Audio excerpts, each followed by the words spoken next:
The Canon EF 85mm f1.8 is arguably the best budget portrait lens that you can find if you use Canon. We're going to take some portrait photos with this $400 legendary portrait lens today. And that is if you get it new. I believe I got mine around like $300.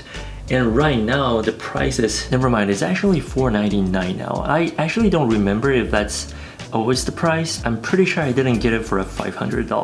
But that was a really long time ago since I got this lens, so I guess the price actually went up.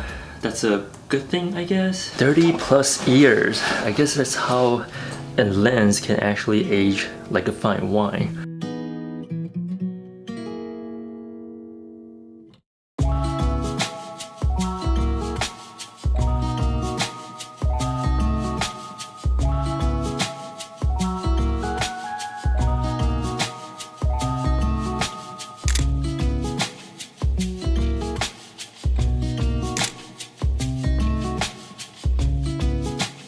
I want to get a full body shot, so I'll be like really far away. Oh, okay.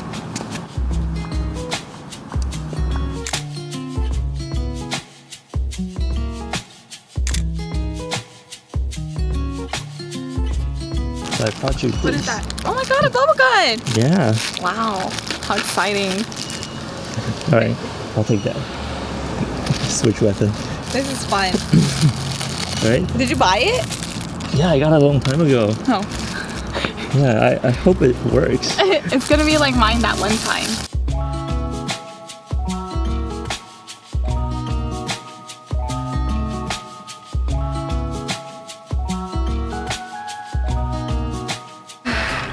And then I'll come like this way, you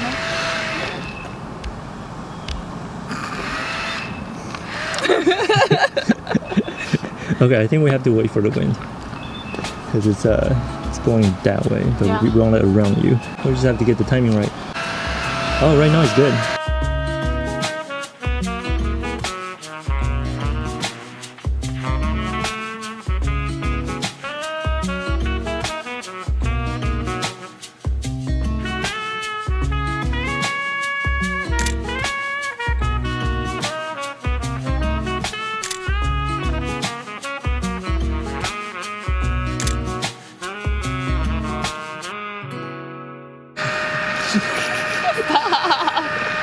Stop attacking me.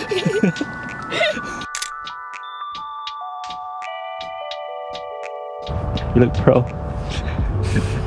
Yeah, I'm taking pictures of Jason today. Welcome. So I like this scenery, but it's a little too sunny here, so we're not gonna do it here. You sound so pro. Yeah, it's all thanks to the accessory. Oh, we can try the bench here. Okay. Yeah. And then there might be a swing over there somewhere. Alright. That we can use, but we'll go look for it later. Alright.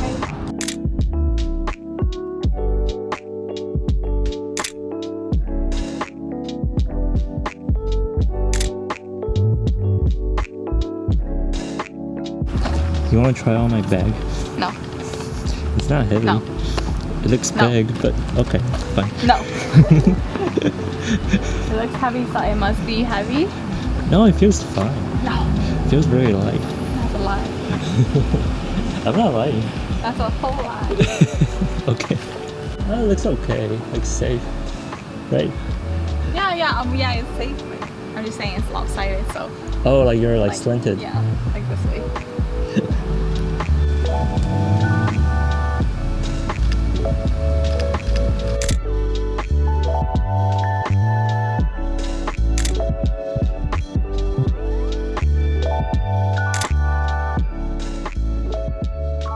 I have to say the build quality and the size of this lens is actually really good. Right now it's a little bigger because I have the EF to RF adapter on here, but it's actually just this size. Like this is it. It is very small and plasticky, but it's a lot more durable than it seems.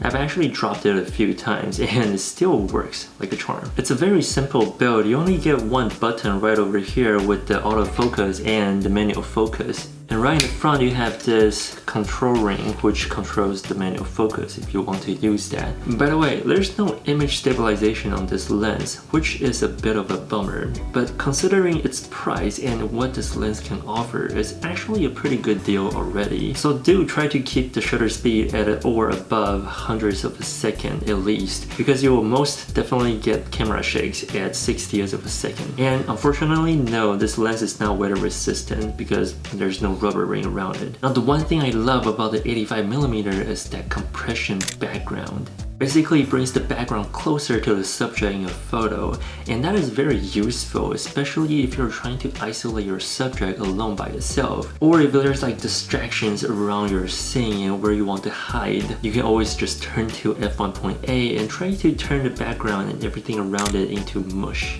And this makes the 85 a very versatile portrait lens, especially if you even have enough distance in your surrounding environment, where you can isolate the subject by itself if you're like really far away, or you can get really close into your subject and still get really cool bokeh effect at f1.8. It basically makes everything dreamy and just wonderful. This makes it a whole lot easier for the audience to fully focus on whatever you want them to focus on, and 85 does not disappoint. Now with the f1.8, back when I used to have my Canon 6D with this 85mm combo, it was a bit tricky to get the focus right because you have this really thin depth that is in focus. But the eye autofocus on the Canon R5 was just impeccable. I had no problem trying to focus on Jen's eye while all those bubbles floating around in front of her. The Canon EOS R's autofocus was not too shabby at all either. It's certainly not as sticky as the Canon R5, but I was able to nail the focus most of the time. And again, I was using the Canon EF lens to RF lens adapter with no problem on the autofocus at all. So it was a breeze using this lens to shoot portraits today. And like everything else in this row, nothing is perfect. So whenever you're shooting wide open at f1.8,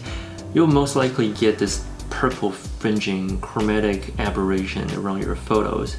Could be purple or sometimes green too. I've seen green before as well. You get very noticeable chromatic aberration, but it's not something that you can't fix. You can easily fix this in Lightroom or many other photo editing software nowadays. If the purple fringing gets out of control, you can always come to menu here and choose Fringe Color Selector, and then go really close into your photo and select where the fringe is, where it'll automatically correct it for you. The Canon EF 85mm f1.8 really hits a lot of the spots for me. You get really sharp photos at f1.8 and it renders great, beautiful bokehs. It's overall a really robust and lightweight lens. And honestly, the image quality that you get out of this lens and the price is just amazing. Anyways, if you liked today's video, definitely check out this video next. With that being said, thank you so much for watching and I'll see you guys in the next one.